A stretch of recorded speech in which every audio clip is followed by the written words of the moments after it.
आज तक कमाल। ये किस पर बिजली गिरेगी? ये सवेरे सवेरे किस पर बिजली गिरेगी? हेलो गाइस, नमस्ते। आप लोग कैसे हैं? आई होप अच्छे होंगे। मैं सुबह उठ के गौशाला गई। गौशाला से जब आई तो मेरे हस्बैंड भी उठ चुके थे और वो बोल रहे कि मुझे जाना है जल्दी। तो मैं फटाफट बाहर पतीले में पानी रख के फिर उनके लिए चाय बनाई। अब चाय बनाया तो फिर अब वो जाएंगे तो मुझे नाश्ता भी जल्दी बनाना है और बच्चों को स्कूल भी भेजना है। इसी वजह से मैं अब लग जाती हूँ काम में, क्योंकि आके ना गौशाला से मैं थोड़ा आराम करती थी, लेकिन आराम उराम गया भाड़ में। अब फटाफट करो काम। तो पहले मैं आटा गूंद लेती हूँ, ताकि रोटी जब बने ना तो बहुत अच्छी बनती है आटा गूंदे हुए की। काफ़ी देर जब रेस्ट होता है तो अब मैं बच्चों को उठा लेती हूँ कि उठेंगे और फिर मैं उसके लिए पानी गर्म दूंगी। ब्रश व्रश करते हैं ना। ईशानी उठो बेटा। अब आइए सब्जियां काट लेते हैं फटाफट। गाजर और मटर और आलू तो मैं थोड़ा कम ही डालती हूँ, 3-4 ही डालूंगी, क्योंकि बच्चों को आलू पसंद ही नहीं है और ना गाजर पसंद है। लेकिन ये खिलाना बहुत ज़्यादा ज़रूरी है।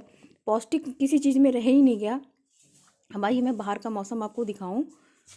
ये देखिए बारिश होने लगी। अभी मैं बाहर दिया हुआ चूल्हा जल रहा था और ये देखिए चूल्हा को बुझाने वाला काम। ये बाहर का क्या हाल है। भगवान जी कुछ तो रहम करो। और ये भी मेरे ये देखिए साग तो एकदम ऐसे थे और अभी बारिश की वजह से और देखिए पेस्ट भी खत्म हो गया हमारा। खत्म हो गया बेटा। चलो कोई बात नहीं। आले मेरा बच्चा। सब्जी कट गया। अब आइए झटपट से तड़का लगाते हैं, क्योंकि सुबह सुबह मुझे इतना काम होता है। ईशानी को उधर तैयार भी करना होता है। वो तैयार हो जाती है, वैसे तो तैयार वो अपने आप हो ही जाती है, लेकिन मुझे टाई स्वेटर ये सब है जो इन करके पहनाने होते हैं। वो खुद से नहीं पहन पाती है और मुझे पहनाने पड़ते हैं। तो कई बार बेचारी किचन में आ जाती है कि मम्मी पहना दो, लेके खड़ी रहती है। और देखिए नाम लिया और हाजिर भी हो गई मेरी बेटी। वो मुझे कह रही है मम्मी स्वेटर पहना दो मुझे। मैं कि बस 1 मिनट करके पहले मैं सब्जी में तड़का लगाऊँ, ताकि वो भुनने में जो टाइम लगेगा उतनी देर में मैं उसको स्वेटर भी पहना दूँगी। पहले जब छोटी थी ना तब बहुत वो होता था और आगे पीछे मेरी घूमते रहती थी, नहीं तैयार करते थे तो रोने लग जाती थी। अब तो काफ़ी सियानी हो जाई है और खुद ही बटन वगैरह लगाने लगी हैं। तब से मुझे काफ़ी हेल्प मिलती है।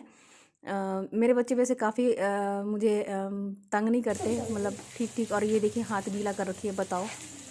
अभी देखिए गीला कर लिया। कहती है चल कोई नहीं। इसको ऐसा कर लो, अंदर में वो पहनी हो ना इनर, ऐसा करके फोल्ड कर लो इसको। अब उसको मैंने फोल्ड कर दिया, उसने फोल्ड भी नहीं किया, खोल दिया। कहते ऐसे ही सूख जाएगा।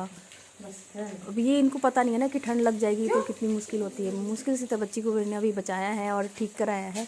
काफ़ी जो बीमार हो गई थी बीच में, कितनी दुबली हो गई, इसके कारण सिर्फ मुँह पे दांत दिखते हैं। तो मैं सोचती हूँ कि ज़्यादा पौष्टिक वाला खाना बनाऊँ और कैसे इनको जैसे पहले जैसे कर दूँ।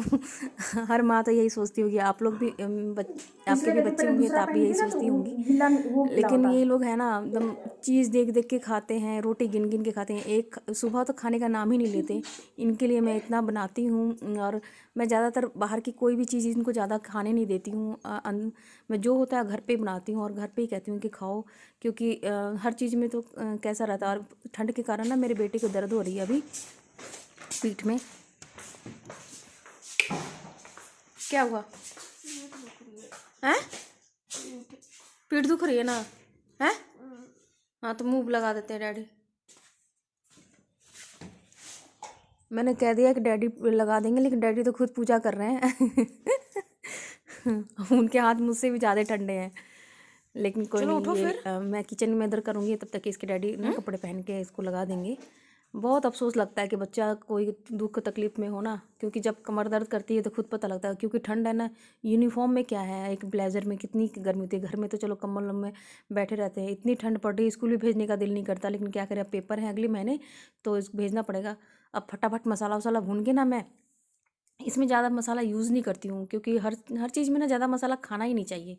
मसाला खा खा के ना और ही हुआ पड़ा है और आदत भी बिगड़ रही है कि सादा खाना लोग छोड़ते जा रहे हैं। लेकिन जितना सादा खाना में है ना, सादा खाओ और निरोग रहो, वो बात होती है।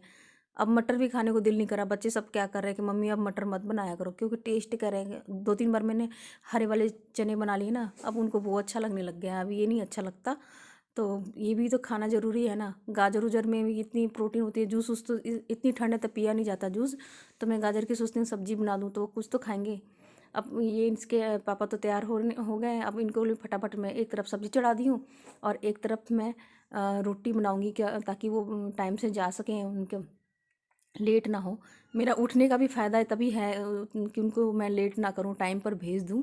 और बच्चों को भी जाना है स्कूल, तो सबके लिए मेरे घर में अलग अलग डिमांडें हैं सबके लिए। कोई रोटी खाएगा, कोई पराठे खाएगा। तो मेरे हस्बैंड जो हैं वो, मैंने कहा कि चलो उनको जल्दी जल्दी पराठे बना दूं। अगर सब्ज़ी आधी भून चुकी होगी तो उनको टेस्ट करा दूंगी, क्योंकि नमक वमक पता लग जाएगा कि कैसा है। अब मेरी कोशिश रहती है कि सबको टाइम से मतलब अच्छे से कर दूँ। अब उसकी ईशानी की भी कंघी भी करनी रहती है।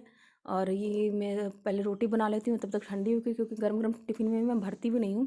वो पानी से ना रोटी गीली हो जाती है, तो वो बेचारे खा भी नहीं पाते, वो वापस ले आते हैं रोटी वो। फिर क्या फ़ायदा, मैं सुबह उठ के बनाती हूँ और बच्चे खाएं भी ना। तो उनको एक तो डांट डपट के अभी खिलाना पड़ता है। और अब मेरा बेटा आया, थैंक गॉड, उसका पीठ में थोड़ा सा आराम है। और ये देखिए इनके चक्कर में ना मेरा पराठे भी जल गए। खाएंगे तो दो ही, अब मैं अब क्या करूं, अब यही पराठे दूंगी। अगर देखते हैं क्या बोलते हैं। वैसे बोलते तो नहीं है, इतने दिन शादी के 12 साल हो गए, लेकिन आज तक इन्होंने ये नहीं कहा कि ये कच्ची है या पक्की है, तुमको बनाने नहीं आता। उनको तो बस टाइम से दे दो, वही बहुत है। ऐसे पति तो सबको दे, और इनको छेड़ती बहुत हूँ मैं। ए ए आज तक कमाल। ये किस पर बिजली गिरेगी? ये सवेरे सवेरे किस पर बिजली गिरेगी? और आपको देखकर कोई मुझे देख के कहेगा मैं तो वो हूँ गोवा पाथने वाली, क्या को क्या कहते हैं हर्ष? और इनको देख के कोई कहेगा ओहो। बैठ के खाइए पानी। सब्जी ठीक है। अब उनको खिला के भेज दिया, अब आ गई बच्चों की बारी। अब मैं उन बच्चों के लिए रोटी बना रही हूँ, क्योंकि बच्चे पराठे पसंद नहीं करते, सिंपल पराठे, तो मैं उसके लिए हमेशा रोटी बनाती हूँ। और टिफ़िन में रोटी ही ले जाते हैं, तो रोटी मैं फटाफट बना करके बच्चों को जब खाने के लिए देती हूँ तो उसमें थोड़ा गर्म करके घी डाल देती हूँ गर्म गर्म सब्जी में। इससे टेस्ट उसका दुगना हो जाता है। और फटाफट टिफ़िन भेज के अब मैं भेजती हूँ। आई होप आज का ब्लॉग आपको अच्छा लगा हो। अच्छा लगा हो तो मेरे चैनल को सब्सक्राइब करें, लाइक करें। मिलते हैं अगले ब्लॉग में, तब तक के लिए बाय। और मेरी बेटी ही बाय मुझे करती है।